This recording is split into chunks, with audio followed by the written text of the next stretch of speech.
जय हिंद दोस्तों, मैं एसपी सर आप सभी मित्रों का सदाशिव कोचिंग क्लासेस के यूट्यूब चैनल पर हार्दिक स्वागत करता हूं। दोस्तों कंप्लीट फिजिक्स के अंतर्गत दोस्तों पहला चैप्टर चल रहा था भौतिक जगत, जिसके अंतर्गत दोस्तों आपने 2 लेक्चर का अध्ययन कर लिया था दोस्तों। यानी कि आज आपका बेटा चैप्टर फर्स्ट का लेक्चर नंबर कौन सा दोस्तों है? चैप्टर फर्स्ट का दोस्तों लेक्चर नंबर है बेटा 3rd, यानी कि तीसरा लेक्चर है चैप्टर फर्स्ट का। यानी कि इसके पहले कितने लेक्चर हो चुके हैं कंप्लीट? 2 लेक्चर कंप्लीट हो चुके हैं दोस्तों। उन दोनों लेक्चर का लिंक आपको डिस्क्रिप्शन बॉक्स में भी मिल जाएगा दोस्तों, ठीक है। वहां से आप उन दोनों लेक्चरों को आसानी से देख सकते हैं। और बेटा आप वहां से नहीं देख पा रहे हैं तो प्लेलिस्ट में जाइए बेटा। प्लेलिस्ट बनिए क्लास 11th फिजिक्स, किस नाम से बनी प्लेलिस्ट?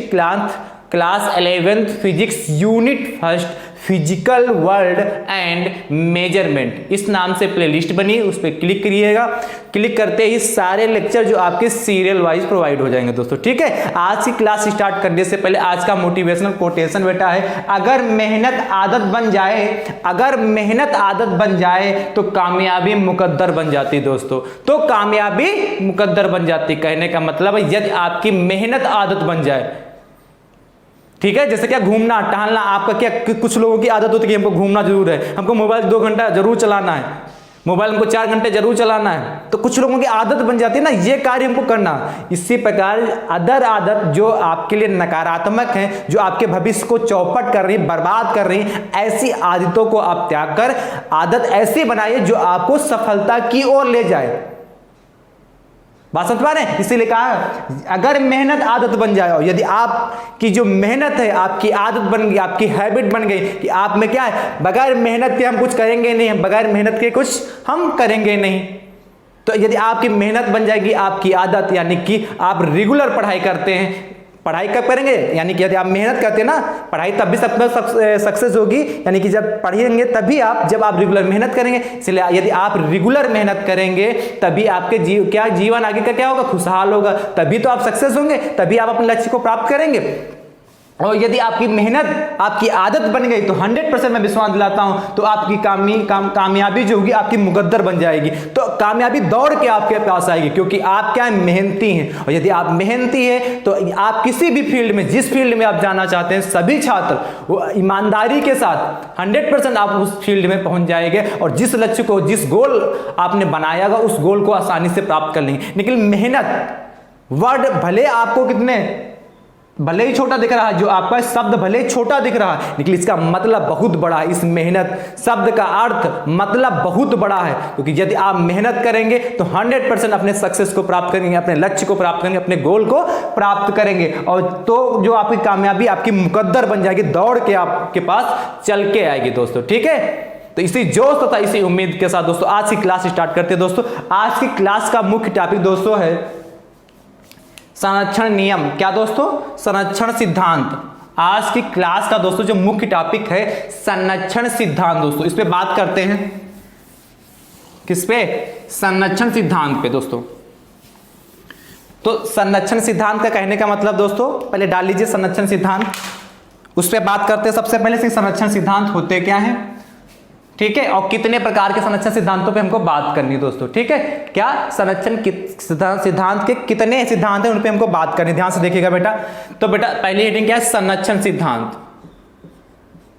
संरक्षण सिद्धांत, तो थोड़ा इसके बारे में समझ लीजिए कि संरक्षण सिद्धांत है क्या और कौन कौन से पढ़ने हैं इसमें। देखो आपको पता है कि वे भौतिक राशियां, कुछ भौतिक राशियां समय के साथ बदलती रहती हैं, कुछ भौतिक राशियां क्या होती है? समय के साथ बदलती रहती हैं। तो आपके पहला क्वेश्चन तो यही उठा होगा, सर भौतिक राशियां होती क्या है? पहला क्वेश्चन तो आपके दिमाग में यही बन गया होगा कि सर भौतिक राशियां होती क्या है? तो बेटा ऐसी राशियां जिन्हें हम माप सकते हैं, जिनका हम मापन कर सकते हैं, वे राशियां जिनका हम मापन कर सकते हैं भौतिक राशियां कहलाती हैं। जिनका आप मापन कर सके, जिन चीजों को आप तोड़ सके, जिनको चीजों को आप माप सके, वो सभी राशियां क्या होती हैं? भौतिक राशियां होता है। लंबाई, चौड़ाई, द्रव्यमान, ठीक है। कहेंगे 1 किलो चीनी दे दो, 1 किलो चीनी, यानी कि चीनी को हम नाप सकते हैं, यानी कि ऐसे, ये बात समझ पा रहे हैं? जिन चीजों को हम नाप सकते हैं वो सर जिन चीजों का मापन किया जा सकता है। अब चीनी को कहा है मैं 1 किलोग्राम, यानी कि द्रव्यमान हो गया ना, यानी कि द्रव्यमान कैसी राशि? भौतिक राशि। द्रव्यमान कैसी राशि है? भौतिक राशि है, यानी कि जिन जिन का हम मापन कर सकते। चीनी का उदाहरण इसलिए लिया कि सामान्य चीनी है, चीनी को नापेंगे किस में हम? किलोग्राम में। अब किलोग्राम यानी क्या? द्रव्यमान। किलोग्राम किसका मात्रक होता है? द्रव्यमान का, यानी कि द्रव्यमान कैसी राशि होगी? भौतिक राशि होगी दोस्तों। यानी कि जिन एक लाइन में कहना चाहे वे राशियां जिनका हम मापन कर सकते हैं भौतिक राशियां कहलाती हैं। ठीक है, तो हमने कहा कि जो भौतिक राशियां होती है, कुछ भौतिक राशियां ऐसी होती है जो समय के साथ परिवर्तित होती रहती हैं, तथा कुछ भौतिक राशियां ऐसी होती है जो समय के साथ परिवर्तित नहीं होती, यानी कि नियत रहती है। कुछ भौतिक राशियां ऐसी होती है जो समय के साथ साथ परिवर्तित होती है, यानी कि अपना रूप बदलती रहती है, समय के साथ बदल जाती हैं। लेकिन कुछ ऐसी भौतिक राशियां होती हैं जो समय के साथ नहीं बदलती, यानी कि समय के साथ नियत रहती हैं। समय के साथ नियत रहती है, और जब समय के साथ नियत रहती है तो इसका शर्त के साथ अध्ययन करना कहलाता है संरक्षण सिद्धांत। शर्त यानी कि इनके साथ शर्त लगा दे कि जैसे क्या हो गया? ऊर्जा संरक्षण का सिद्धांत। अब हमने सर्च किया, इसके पहले शर्त क्या है? ऊर्जा लगा दी हमने। संरक्षण का सिद्धांत, तो इसके पहले शर्त क्या है? ऊर्जा का संरक्षण करना है, तो ये हमारी शर्त हो गई। ये हमारी क्या होगी? शर्त हो गई। जैसे रेखी आवेग का संरक्षण, ठीक है, या द्रव्यमान ऊर्जा का संरक्षण। तो द्रव्यमान और ऊर्जा हो गए ना, द्रव्यमान ऊर्जा अलग अलग हो गए ना, तो द्रव्यमान ऊर्जा ये इसकी शर्त हो, यानी कि द्रव्यमान उसके पहले इसकी शर्त हो गई है। यानी कि यदि कुछ भौतिक राशियां ऐसी होती हैं जो क्या समय के साथ परिवर्तित होती हैं, तथा कुछ भौतिक राशियां ऐसी होती हैं जो समय के साथ परिवर्तित नहीं होती हैं।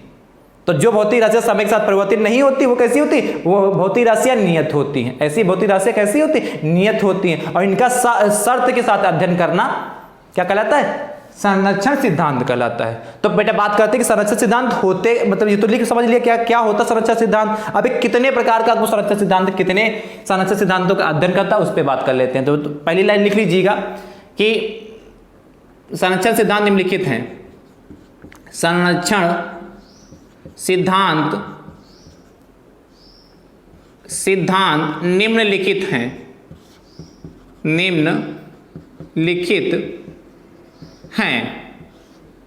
पहली बात करते हैं दोस्तों, संरक्षण सिद्धांत ये निम्नलिखित हैं दोस्तों। पहला दोस्तों जो होता है, पहले लिख लीजिए और फिर बारी बारी से सबके बारे में बताते हैं। पहला बेटा ऊर्जा संरक्षण का सिद्धांत। ऊर्जा संरक्षण आप साथ में लिखते रहिए दोस्तों, क्योंकि नोट्स ही आपके सबके साथ ही जो एग्जाम के समय काम आने वाले हैं। ऊर्जा संरक्षण का सिद्धांत,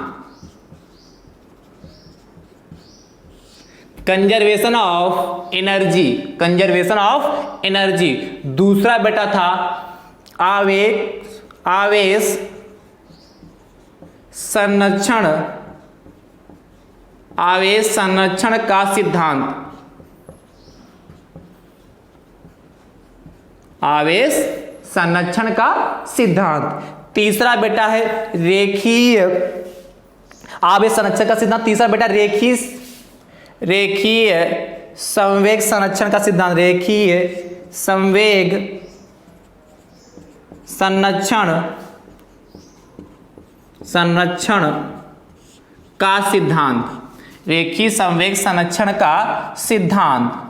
अगला बेटा जो है, चौथी की बात करते हैं, कोणीय संवेग संरक्षण का सिद्धांत। कोणीय संवेग संरक्षण का सिद्धांत। और बेटा लास्ट जो है आपका अंतिम जो है पांचवा, द्रव्यमान ऊर्जा संरक्षण का सिद्धांत। द्रव्यमान ऊर्जा संरक्षण का सिद्धांत। इन 5 सिद्धांतों को आपका अध्ययन करना संरक्षण के सिद्धांत में। ठीक है, संरक्षण के सिद्धांत में निम्नलिखित हैं, निम्नलिखित सिद्धांतों का अध्ययन करें। संरक्षण के सिद्धांत निम्नलिखित हैं। ठीक है, पहला क्या होता है? ऊर्जा संरक्षण का सिद्धांत, conservation of energy, conservation of light. दूसरा है, तीसरा क्या बेटा? Conservation of linear momentum. और चौथा क्या है? Conservation of angular momentum. और पांचवा क्या बेटा है? Conservation of mass and energy. Conservation of mass and energy, इन पांचों नियम का दोस्तों हमको क्या करना है, अध्ययन करना है। बारी बारी से एक एक नियम का अध्ययन करेंगे। सबसे पहले ऊर्जा संरक्षण का सिद्धांत आता है, तो इसके पे पहले हम बात करते हैं दोस्तों, ठीक है। तो आप नोट कर लीजिए इसको फटाक से और पहली हेडिंग डाल लीजिए ऊर्जा संरक्षण का सिद्धांत। चलिए दोस्तों, मुझे उम्मीद आपने लिख लिया होगा, तो पहली हेडिंग, फर्स्ट हेडिंग डालिए ऊर्जा संरक्षण का सिद्धांत। और आधे सबसे ज्यादा आप लोगों को पता भी होगा कि ऊर्जा संरक्षण का सिद्धांत होता क्या है। बात करते हैं कि ऊर्जा संरक्षण का सिद्धांत होता क्या बेटा। देखिए बेटा फटाक से, सबसे पहले हेडिंग क्या है, ऊर्जा संरक्षण का सिद्धांत दोस्तों, कंजर्वेशन ऑफ एनर्जी। तो दोस्तों देखो, ऊर्जा संचय का सिद्धांत क्या कहता है, लिखोगे सबसे पहले, इस नियम के अनुसार ऊर्जा को ना तो उत्पन्न किया जा सकता है और ना ही नष्ट किया जा सकता, किंतु इसे एक रूप से दूसरे रूप में परिवर्तित किया जा सकता है। यह कहलाता है ऊर्जा संरक्षण का सिद्धांत। और इस सेंटेंस से आप पहले से खूब जानते हैं इस सेंटेंस के बारे में, ठीक है, कि ऊर्जा को ना तो उत्पन्न किया जा सकता है और ना ही नष्ट किया जा सकता है, इसे एक रूप से दूसरे रूप में क्या कर सकते हैं, परिवर्तित कर सकते हैं दोस्तों। जैसे किसी गेंद, स्वतंत्रता पूर्वक गिरती हुई गेंद के प्रत्येक बिंदु पर यांत्रिक ऊर्जा नियत होती है। जैसे आप अपने छत पे खड़े हो, क्या, जैसे आप अपने छत पे खड़े हैं, तो आप अपने छत पे खड़े हैं, ठीक है दोस्तों, आप क्या करें, अपने छत पे खड़े, वहां से एक गेंद को आप छोड़ दीजिए, वहां से एक गेंद को आप छोड़ दीजिए, तो जैसे ही आप एक गेंद को वहां से छोड़ेंगे तो वो नीचे की ओर आएगी। तो यदि आप बीच में मान लेते 3 या 4 जगह आप रोक लें, या आप जितनी जगह रोकना चाहें उतनी जगह स्वेच्छा से रोक सकते हैं। तो यदि आप जो सबसे पहले जहां आपने गेंद छत के ऊपर रखी थी, जितनी वहां पे यांत्रिक ऊर्जा होगी, फिर उसको छोड़ेंगे, यदि आपने बीच में रोका वहां पे यदि आप यांत्रिक ऊर्जा निकाल लेंगे तो वहां पे भी उतनी होगी। यदि फिर आपने कहीं रोक लिया, जमीन से गिरने से पहले फिर कहीं रोक लिया, यदि वहां पर भी आप यांत्रिक ऊर्जा निकालेंगे तो वहां पर भी जितनी छत पे थी, जितनी बीच में थी, जितनी क्या होगी, जमीन से थोड़ा ऊपर थी, और वही जब आपके पिंड जमीन पे आ जाएगा, वही जब आपकी गेंद जमीन पे आएगी, वहां पर भी उतनी ही यांत्रिक ऊर्जा होगी। अब आपके समझ क्वेश्चन उठ रहा होगा ये भी कि सर यांत्रिक ऊर्जा क्या होता है। तो बेटा जो गतिज ऊर्जा होती है और स्थितिज ऊर्जा जो होती है, इन दोनों का जो योग होता है वो यांत्रिक ऊर्जा होता है। क्या, गतिज ऊर्जा और स्थितिज ऊर्जा का जो योग होता है ये यांत्रिक ऊर्जा दोस्तों कहलाता है। राइट, ठीक है, लिख लीजिएगा। एक बार उदाहरण अभी और समझा देंगे। क्या, ऊर्जा संचय का सिद्धांत क्या कहता है, नियम नंबर 1 है बेटा, इस नियम के अनुसार, किस नियम के अनुसार, ऊर्जा संरक्षण के नियम के अनुसार, इस नियम के अनुसार डैश लगा के इन्वर्टेड कामा में लिखेंगे दोस्तों, डैश इन्वर्टेड कामा में, ऊर्जा को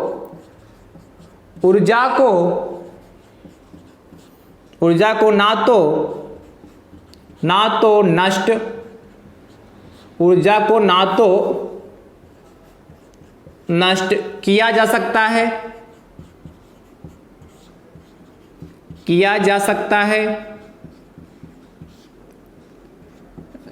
और ऊर्जा को ना तो नष्ट किया जा सकता है और ना ही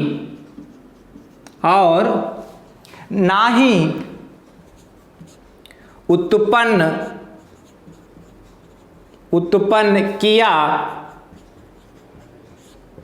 जा सकता है। क्या, इस नियम के अनुसार ऊर्जा को ना तो नष्ट किया जा सकता है और ना ही उत्पन्न किया जा सकता, अपितु या किंतु इसे एक रूप से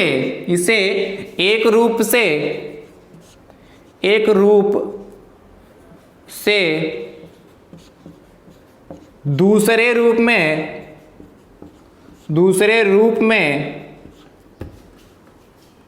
रूप में परिवर्तित किया जा सकता है,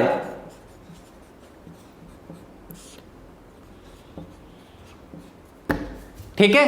क्या कहा, इस नियम के अनुसार, इन्वर्टेड कॉमा बंद कर दीजिए, कह रहा है इस नियम के अनुसार ऊर्जा को ना तो नष्ट किया जा सकता है और ना ही उत्पन्न किया जा सकता है। इस नियम के अनुसार ऊर्जा को ना तो उत्पन्न किया जा सकता है न पहले यहां उत्पन्न लिख लो, यहां पे थोड़ा और अच्छा लगेगा। यहां उत्पन्न कर लो और यहां कर लो नष्ट कर लो, सेंटेंस और अच्छा लगेगा। क्या इस नियम के अनुसार ऊर्जा को ना तो उत्पन्न किया जा सकता है और ना ही नष्ट किया जा सकता है, किंतु इसे क्या एक रूप से दूसरे रूप में परिवर्तित किया जा सकता है, जिसे क्या कहते हैं ऊर्जा संरक्षण का सिद्धांत कहते हैं। क्या एक रूप से ऊर्जा को दूसरे रूप में चेंज तो कर सकते हैं, लेकिन ऐसा नहीं कि ऊर्जा को हम उत्पन्न कर लें, बना ले कहीं से और उसको क्या करते हैं नष्ट कर सकते, ऐसा नहीं होता है। सिर्फ उसको एक रूप से दूसरे रूप में हम परिवर्तित कर सकते हैं, उसको एक रूप से दूसरे रूप में हम क्या कर सकते हैं परिवर्तित कर सकते हैं। दोस्तों बात क्लियर हुई कि नहीं क्लियर हुई? ठीक है, जैसे उदाहरण क्या हमने बताया, उदाहरण लिखिए बेटा फटाक से। उदाहरण की बात किया क्या, स्वतंत्रता पूर्वक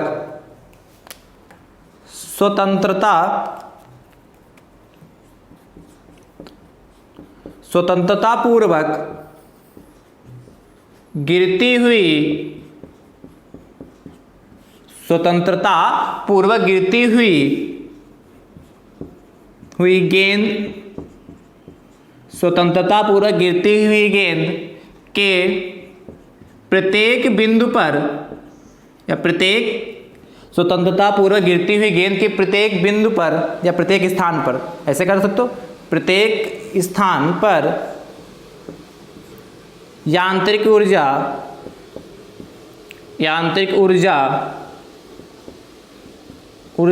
नियत होती है। स्वतंत्रता पूर्वक गिरती हुई गेंद के प्रत्येक स्थान पर कह लें, या क्या कह सकते हैं इसी को बिंदु, प्रत्येक बिंदु कर लें, इसको कर लो स्थान, प्रत्येक बिंदु पर यांत्रिक ऊर्जा नियत होती है। क्या कहा, स्वतंत्रता पूर्वक गिरती हुई गेंद के प्रत्येक बिंदु पर यांत्रिक ऊर्जा नियत रहती है या नियत होती है। हमने जैसे आपको समझाया, हमने क्या कहा, छत पे आप खड़े हैं, छत से एक गेंद छोड़ा तो सबसे पहले छत पे उसकी यांत्रिक ऊर्जा आप निकाल लीजिए कितनी आई। उसके बाद आपने क्या किया, थोड़ी दूर चली, उसको रोक लिया, फिर वहां पे आप यांत्रिक ऊर्जा निकाल लीजिए, फिर सोचे, फिर आधी दूर चलाए, फिर वहां निकाल लीजिए, फिर थोड़ा बढ़े, थोड़ा और चलाए, फिर वहां निकाल लीजिए। मतलब कहीं पर भी आप निकालिए, उसके किसी भी बिंदु पर आप निकालिए, आसानी से सब जगह जो आपकी यांत्रिक ऊर्जा कितनी होगी बेटा, नियत होगी। जो छत पे होगी वही बीच में होगी, वही नीचे होगी, या कहीं पे बीच में रोकेंगे, सब जगह यांत्रिक ऊर्जा बराबर होगी। और यांत्रिक ऊर्जा होती क्या है, स्थितिज ऊर्जा तथा गतिज ऊर्जा के योग को हम क्या कहते हैं, यांत्रिक ऊर्जा कहते हैं। तो मुझे उम्मीद है आपको यह बात क्लियर हो गई, आपके बात ये समझ में आ गई होगी दोस्तों। ठीक है, तो इसको आप नोट कर लीजिए फटाक से, फिर आगे बढ़ते हैं।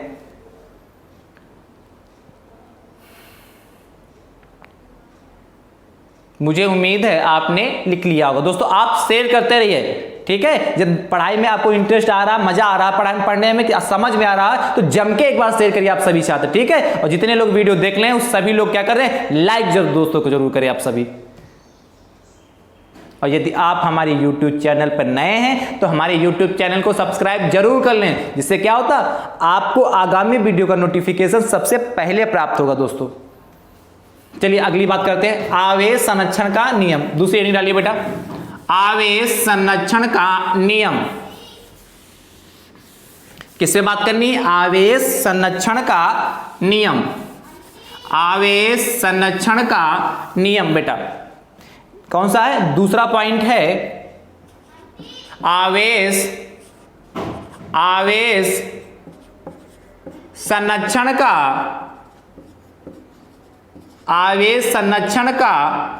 नियम। आवेश संरक्षण का नियम दोस्तों, तो इस पे बात करते हैं।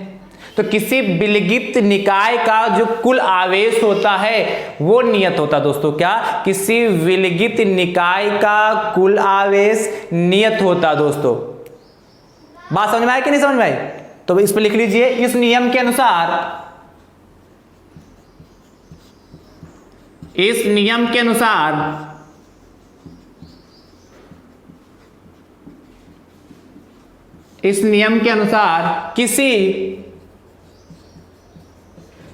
किसी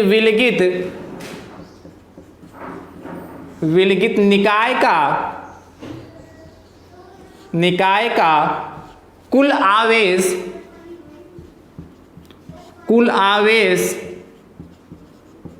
नियत कुल आवेश नियत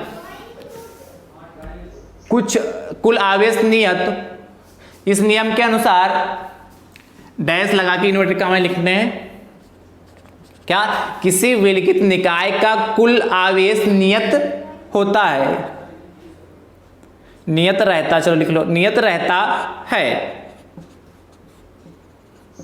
मतलब कहने का मतलब है कि जो इस नियम कह रहा है कोई भी निकाय है उसका जो कुल आवेश होता है वो सदैव नियत रहता है। जैसे कहने का मतलब क्या है, जैसे आपके सूखे बाल हों, क्या आपके सूखे बाल हों और क्या प्लास्टिक की कंघी लेते हैं, सूखे बाल और प्लास्टिक की हम कंघी लेते हैं दोस्तों, ठीक है। तो क्या होता है, जब सूखे बाल और प्लास्टिक की कंघी को आपस में रगड़ते हैं दोस्तों, तो आपके जो सूखे बाल होते हैं, सूखे बाल और प्लास्टिक की कंघी को आपस में रगड़ते हैं, तो जो आपके सूखे बाल होते हैं उस पे धनावेश आ जाता है और जो कंघी पे क्या आ जाता है दोस्तों, ऋणावेश आ जाता है। क्या, सूखे बालों पर धनावेश आ जाता है और कंघी पे क्या आ जाता है, ऋणावेश आ जाता है दोस्तों, ठीक है। तो जो कंघी का जो ऋणावेश होता है वो सूखे बालों के ऋणावेश के बराबर होता। वही बात कहा है कि इस नियम के अनुसार किसी विलिखित निकाय का कुल आवेश क्या होता है, नियत होता है। यानी कि दो चीजें हुई, कार्य कौन, हमारे बाल हो गए और प्लास्टिक की कंघी, इनको जैसे इन पे हम सूखे बाल हैं, सूखे बाल प्लास्टिक की कंघी से जैसे इसको हमने आपस में टच किया, रगड़ा हो, तो क्या होता है, बालों पे तुरंत धनावेश आ जाएगा और कंघी पे ऋणावेश आ जाएगा, ठीक है। तो कंघी का जो प्लास्टिक कंघी होगी उस पर जो ऋणावेश आया है वो ऋणावेशों की संख्या जो होगी बालों के धनावेशों की संख्या के बराबर होगी। ये कुल आवेश हुआ, ये नियत हो गया ना, जितना प्लस है उतने माइनस है, यानी कि बराबर हो गया, प्लस माइनस क्या होगा, बराबर, यानी कि बैलेंस हो गया, यानी कि नियत हो गए, राइट। उदाहरण लिख लेते फटाक से, क्या कह रहा है दोस्तों, उदाहरण की बात करते हैं। सूखे बाल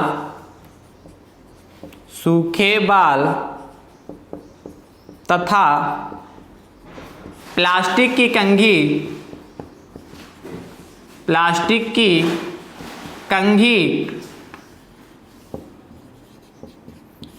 को रगड़ने पर, सूखे बाल तथा प्लास्टिक की कंघी को आपस में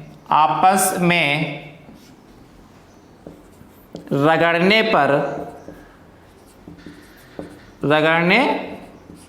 पर क्या होता है, सूखे बाल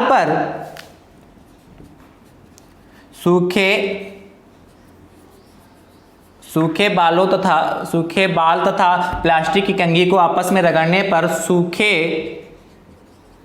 बालों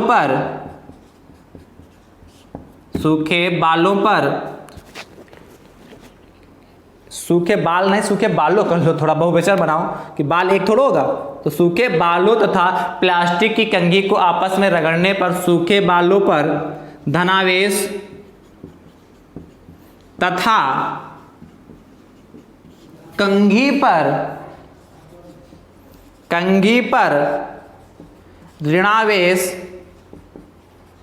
ऋणावेश आ जाता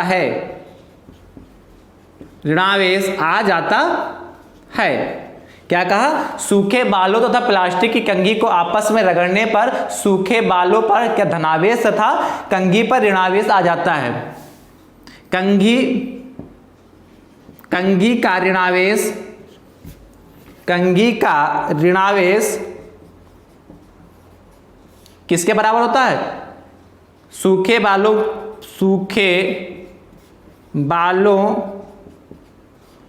पर धनावेश के बराबर होता है, सूखे बालों पर धनावेश के बराबर होता दोस्तों, बराबर होता है। उदाहरण समझ में आया कि नहीं, जो कंघी सूखे बालों तथा जो प्लास्टिक की कंघी को आपस में रगड़ते हैं तो सूखे बालों पर बेटा क्या आ जाता है, धनावेश आ जाता है, तथा कंघी जो होती है, सब लोगों ने देखा होगा प्लास्टिक की कंघी, ठीक है, जो कंघी होती है उस पर ऋणावेश आ जाता है। कभी ट्राई करके देखिएगा, कंघी का ऋणावेश जो होता है वो सूखे बालों पर जो धनावेश के बराबर होता है, कंघी का जो ऋण आवेश होगा सूखे बालों के धनावेश के बराबर होता है। ये कहलाता है आवेश संरक्षण का नियम। एक लाइन में कहना चाहिए तो कोई भी आपका निकाय होता है, किसी विलिखित निकाय का जो आवेश होता है वो नियत होता है।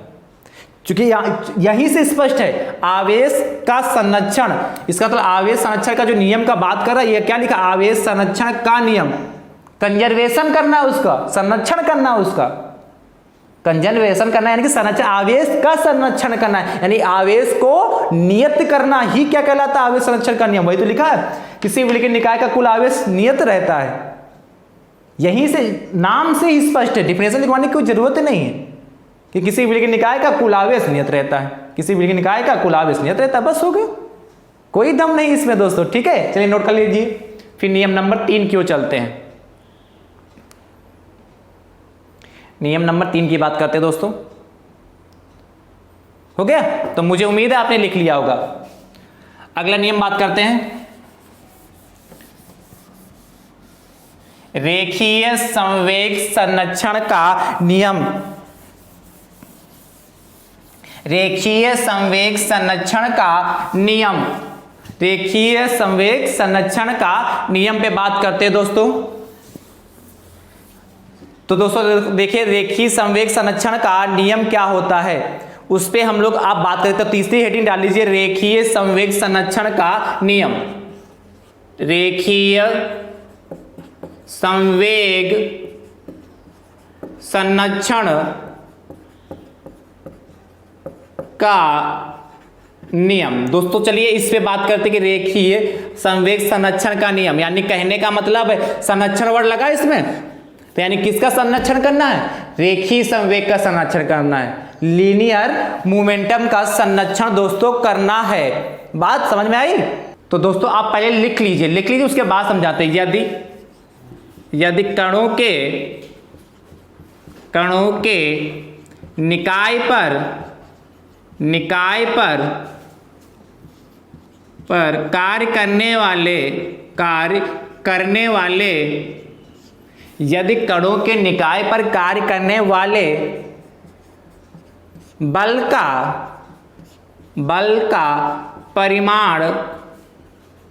परिमाण शून्य होता है,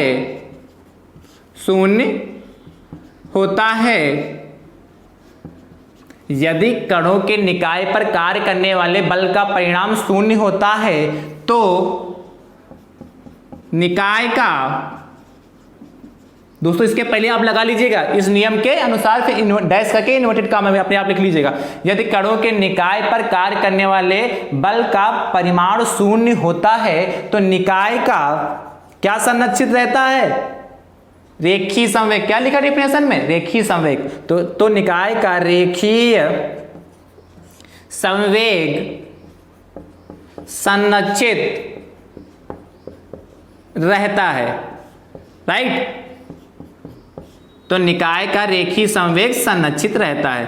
देखिए उदाहरण की बात करते हैं दोस्तों, ध्यान से पहले इसको समझ लीजिए। इसमें इसका क्या रहा है, यदि कणों के निकाय पर कार्य करने वाला जो बल का परिणाम होता है वो शून्य होता है। उदाहरण क्या मतलब, आपने नाव देखी होगी और नाविक भी देखा होगा, दोनों चीजें आपने देख चुके होंगे, और कुछ छात्र ऐसे भी होंगे जो इसका लुत्फ भी उठा चुके होंगे दोस्तों। ठीक है, तो नाव और नाविक है, तो जब नाविक क्या होता है, जब घाट के किनारे पहुंचता है तो नाव से कूदता है।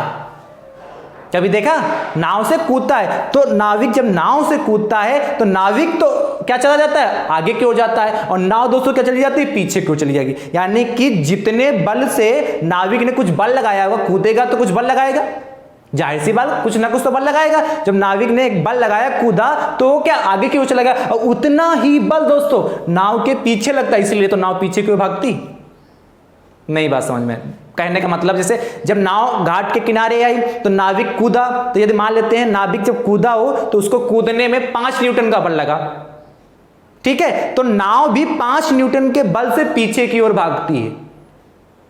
नाव भी 5 न्यूटन के बल से पीछे की ओर भागती, यानी कि 5 न्यूटन आगे गया, 5 न्यूटन पीछे। नाविक तो अपना काम करके चला गया 5 न्यूटन का, तो नाव भी तो 5 न्यूटन का पीछे आई। जब दोनों का अंतर निकाले तो कितना आएगा, 0 ही आएगा। वही तो कहा, यदि कणों के निकाय पर कार्य करने वाला जो बल का परिणाम होता है, टोटल रिजल्टेंट, जो आपका परिणाम होता है वो शून्य होता है तो निकाय का रेखीय समवेग संरक्षित रहता है। अब बात क्लियर हो गई। उदाहरण तो यही लिख लीजिए। सबसे पहले लिखते हैं बेटा, सबसे पहले उदाहरण क्या है, जब नाविक नाव से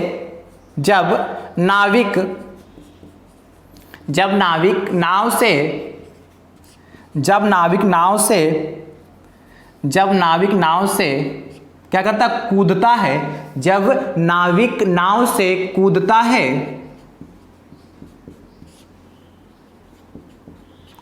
है तो नाव भी, जब नाविक जो होता है, जब नाविक क्या होता है, नाव से कूदता है तो नाव जितना बल आगे की ओर लगाएगा नाविक, उतना ही बल क्या होता है, ये नाव नाविक पर दोस्तों लगाती है। तो नाव क्या होती है, पीछे की ओर चली जाती है, क्योंकि नाविक कैसे कूदा, जब नाविक नाव से कूदता है। चलो एक शब्द बढ़ा लीजिए, जब नाविक नाव से आगे की ओर कूदता है तो और क्लियर हो जाएगा। जब नाविक नाव से आगे की ओर, यहां लगा लीजिए, चलिए पूरा सही कर देते हैं।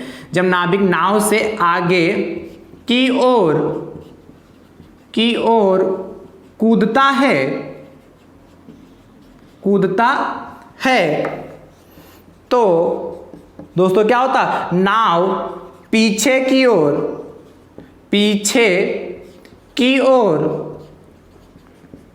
चली जाती है।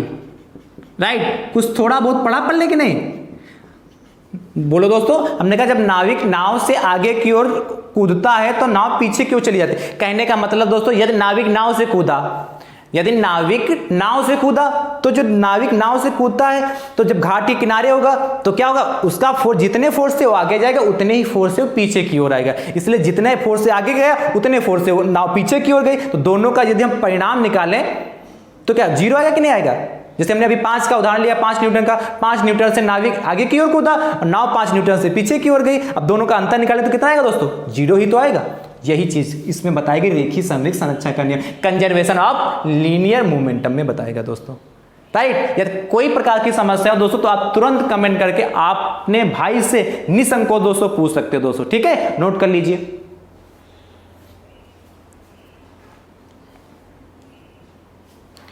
फटाक से नोट करिए दोस्तों। आप सभी छात्र शेयर जरूर करते रहिए।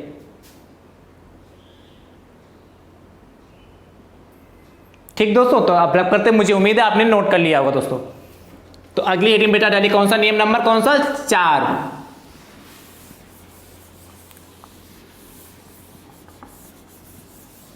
नियम नंबर 4 दोस्तों क्या था, देखिए अपनी कॉपी में, फटाक से कमेंट करके बताइए। नियम नंबर 4 दोस्तों है कोणीय संवेग संरक्षण, यानी कि इसमें क्या संरक्षित रहेगा, कोणीय संवेग संरक्षण का नियम।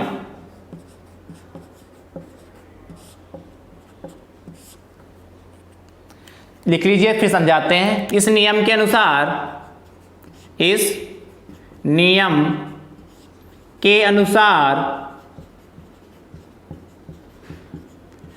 ठीक, इस नियम के अनुसार, इन कामा लगाइए, इन्वर्टेड कामा में लिखिए, यदि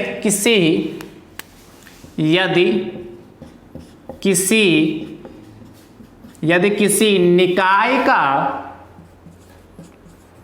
निकाय का बल आघूर्ण, मतलब कि टार्क्यू, बल आघूर्ण या टार्क भी कहते हैं, बल आघूर्ण शून्य, यदि किसी निकाय का बल आघूर्ण शून्य होता है तो कोणीय संवेग संरक्षित रहता है दोस्तों, रहता है।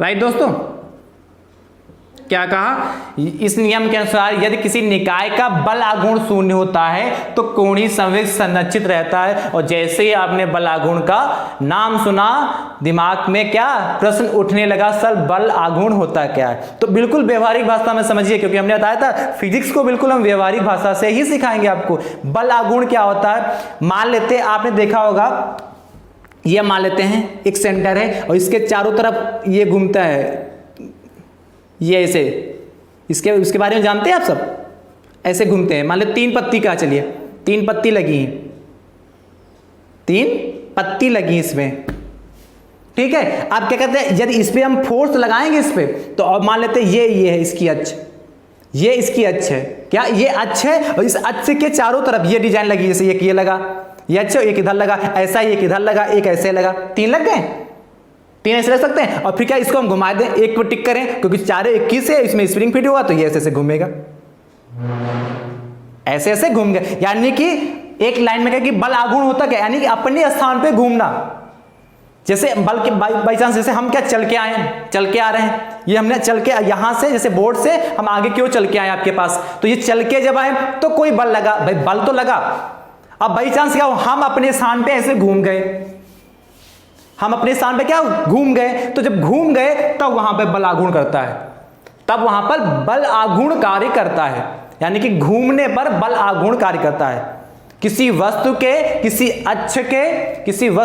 अक्ष में क्या होता, किसी कोई वस्तु हो, ठीक है, वो क्या होता है किसी भी अक्ष के परितः जब क्या करती, चक्कर लगाती है, उसको क्या कहते हैं, बल आघूर्ण कहते हैं। इसीलिए हमने कहा ये स्प्रिंग है, ये क्या, ये इसका पॉइंट, इससे तीनों पत्तियां जुड़ी हैं और ये इसकी अक्ष है, तो इसको एक पे टच करेंगे तो चारों तरफ घूमेगा कि नहीं घूमेगा, स्पिनर, ठीक है। इसी तरह देखा कि नहीं, सब बच्चे, जो छोटे बच्चे खूब यूज करते हैं, हाथ में ऐसे पकड़ते हैं और फिर ऐसे ऐसे रोटेट करते हैं, देखा कि नहीं होगा। तो उसमें एक अक्ष होता है, एक आसान से जुड़े होते कि नहीं, वो जुड़े होते, और एक पे टच करते हैं और चारों तरफ घूमता है। यानी कि अपने स्थान पर ही घूमना बल आघूर्ण कहते हैं, अपने स्थान पर ही घूम जाना। जैसे क्या कार वगैरह के पहिया वगैरह होते हैं, देखो अपने स्थान पे क्या होते हैं, वो क्या होता है, जो वो अपने स्थान पे घूमते रहते हैं, वो बाहर का नहीं जो उसमें चढ़ा होता पहिया, जो अंदर का होता है मटेरियल, जो बाहर से दिखाई नहीं देता, वो अपने स्थान पर ही घूमता रहता है, ठीक है। इसी प्रकार के स्पिनर है, ये अपने स्थान पे ही घूमता रहता है, और पंख उसके जो लगे होते चारों तरफ, वो पत्तियां लगी होती है, वो चारों तरफ घूमती रहती है। अभी हमने जैसे आपको घूम के दिखाया, हम अपने स्थान पे ही घूम जाएं,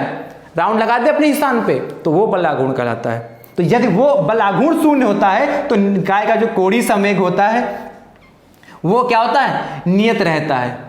एंगुलर मोमेंटम जो होता है, संवेग जो एंगुलर मोमेंटम होता है वो नियत रहता है, यानी कि संरक्षित रहता है दोस्तों।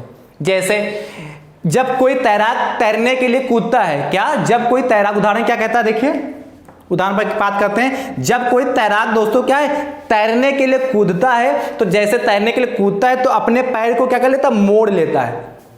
यदि इसमें किसी ने क्या, यदि कोई गांव के संपर्क में होगा, या नहर वगैरह होगी या नदी वगैरह होगी, तो खूब तैरे होंगे, खूब आनंद लिए होंगे कि नहीं, लिए हैं कि नहीं लिए। तो यदि आप जो तैर लेते तो आपको अनुभव होगा और आप समझ भी जाएंगे, और नहीं तैर लेते तो आप समझने की कोशिश करिए।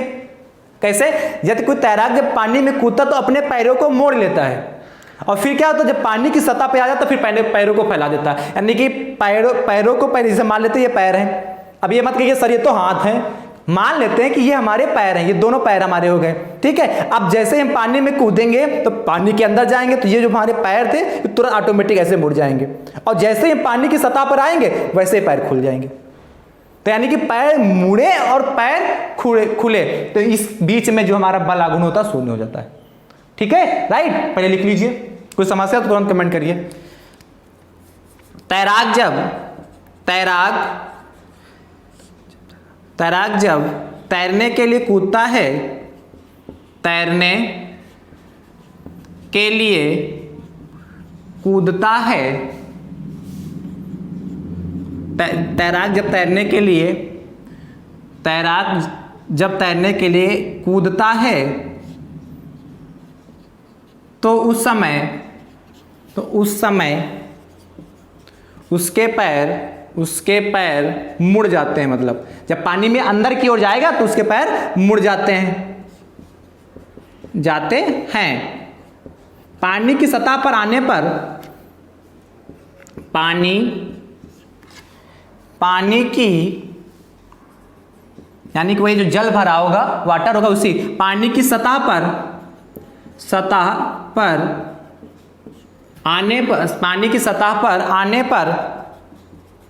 आने पर जो मुड़े पैर थे वो क्या हो जाते हैं, फैल जाते हैं दोस्तों, ठीक है, तैराक जब तैरने के लिए कूदता है, ठीक है, किसी चाहे नदी हो, नहर हो, किसी में कूदता है तो उसके पैर क्या होते हैं, तो उस समय उसके मुड़ जाते। तो उस समय दोस्तों लिख लीजिए, तो उस समय उसके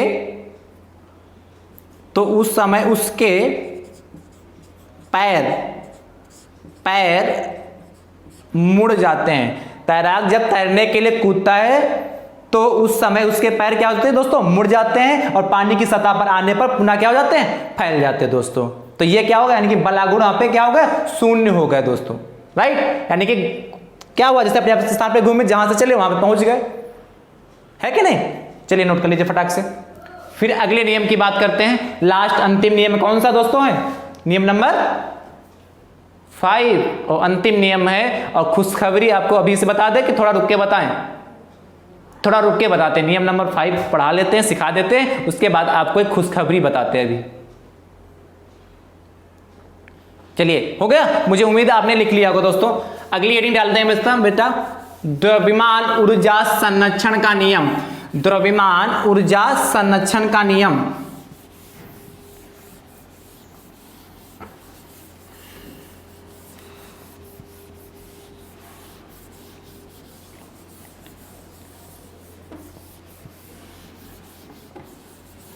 देखिए नियम नंबर कौन सा, 5।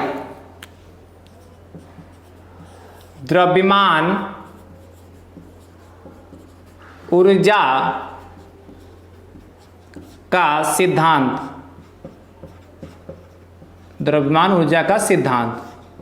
तो इस सिद्धांत के अनुसार या इस नियम के अनुसार, अभी सबसे पहले क्या लिखा था आपने, सबसे पहले कौन सा नियम पढ़ा, याद आ रहा है, बोलो। ऊर्जा संरक्षण का नियम पढ़ा था। अब क्या है, द्रव्यमान ऊर्जा का नियम लिख लो।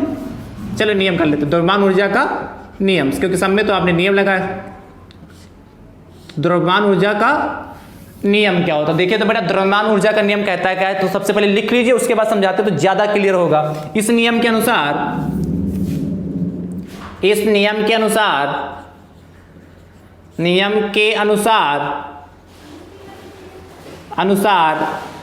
डैश लगा के इन्वर्टर कामा में लिखिए।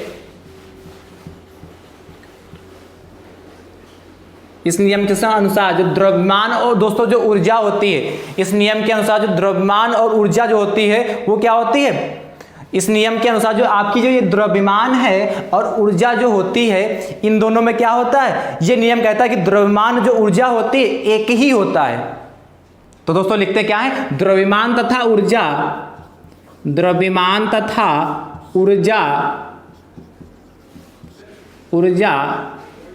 इस नियम के अनुसार द्रव्यमान तथा ऊर्जा अलग अलग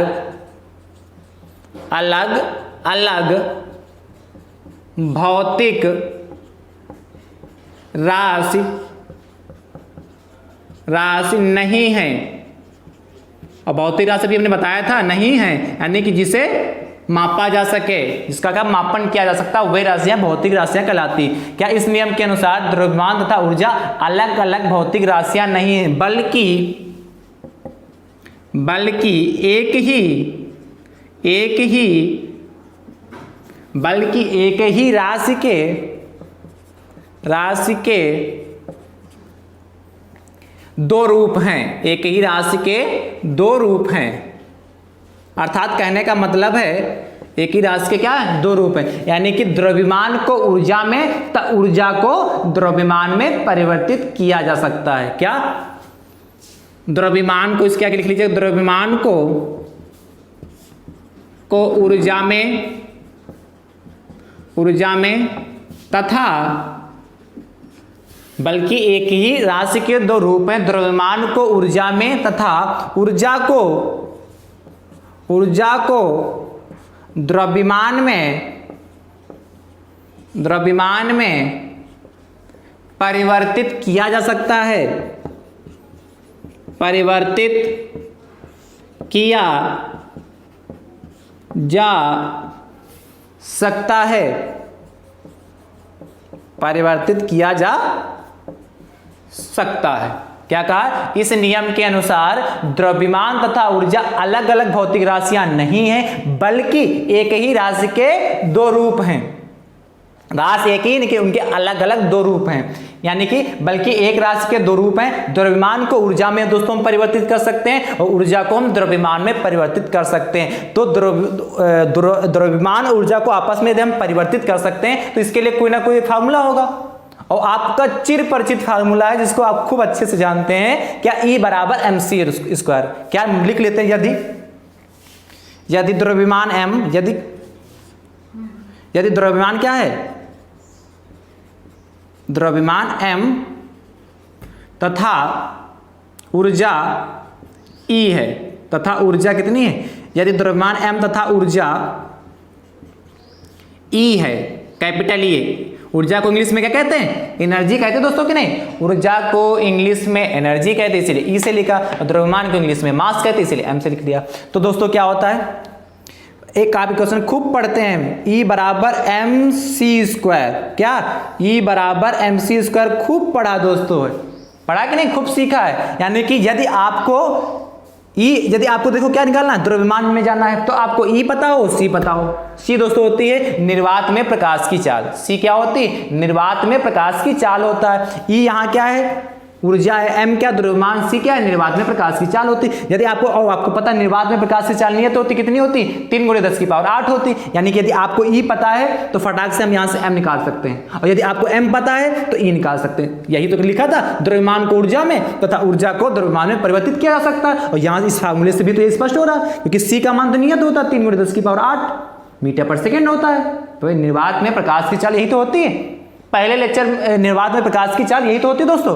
तो आपका E क्या हो गई हमारी, E क्या हो गई हमारी, एनर्जी, ऊर्जा हो गई। और M क्या, यदि E पता है तो हम M निकाल सकते हैं, यदि M पता है तो E निकाल सकते हैं। यानी कि द्रव्यमान को ऊर्जा में तथा ऊर्जा को द्रव्यमान में प्रदर्शित कर सकते हैं। जैसे जहां दोस्तों क्या M क्या है आपका, E जानते क्या, E तो ऊर्जा हमने लिखवा दिया, M क्या है आपका, द्रव्यमान है। C क्या देख लीजिए, C दोस्तों है आपका निर्वात में प्रकाश की चाल। क्या है, निर्वात में प्रकाश की चाल। C और E तो पता है क्या, ऊर्जा है, और M क्या द्रव्यमान है। C का दोस्तों क्या होता है, निर्वात में प्रकाश की चाल दोस्तों जो होती है 3 × 10⁸ मीटर/सेकेंड होती है दोस्तों। क्या होती, 3 × 10⁸ मीटर/सेकेंड होती है। तो ये 5वां नियम भी कंप्लीट हो गया। क्या, द्रव्यमान तथा ऊर्जा जो एक ही थाली के चट्टे बट्टे हैं, क्या द्रव्यमान तथा ऊर्जा क्या अलग अलग भौतिक राशियां नहीं है, बल्कि क्या है, एक ही राशि के दो रूप हैं, एक ही राशि के दो रूप हैं। यानी कि द्रव्यमान को ऊर्जा में चेंज कर सकते हैं और ऊर्जा को द्रव्यमान में चेंज कर सकते हैं। जैसे E बराबर mc² से फार्मूला क्या है, यदि पूछे द्रव्यमान को ऊर्जा में कैसे चेंज कर सकते हैं, तो फटाक से बोलो सर E बराबर mc² से हम फटाक से द्रव्यमान को ऊर्जा में, ऊर्जा को द्रव्यमान में चेंज कर सकते हैं दोस्तों। ठीक है, तो मुझे उम्मीद आपने इसको लिख लिया होगा, साथ में नहीं लिखा तो आप लिख लीजिए फटाक से। दोस्तों आप नोट्स बनाते रहिए, अच्छे नोट्स बनाइए, वो भी क्या, जो चीज़ देखने में अच्छी लगती है वही क्या पढ़ने में अच्छी लगती है कि नहीं। बचपन में किताबें क्या हुआ करती थी, रंगीन किताबें जब होती थी तो उसको पढ़ने में ज़्यादा मजा आता था। याद करिए बचपन, जब बचपन में बढ़िया अच्छी सी किताब हुई, रंगीन खूब कलरफुल किताबें होती थी, जो सबसे ज़्यादा कलरफुल किताब होती थी, जिसमें सबसे ज़्यादा रंग होते, सबसे ज़्यादा चित्र बने होते थे, उसको आप खोलते थे कि ये किताब थोड़ा अच्छी लग रही है। होता था कि नहीं होता था। इसी प्रकार क्या, यदि आप नोट्स सुंदर राइटिंग में बनाएंगे, अच्छे से बढ़िया काले नीले पेन का प्रयोग करेंगे, स्केच पेन का प्रयोग करेंगे, तो थोड़ा अच्छा लगेगा ना, आकर्षक लगेगा, तो आनंद आएगा दोस्तों। चलिए, मुझे उम्मीद आपने लिख लिया होगा।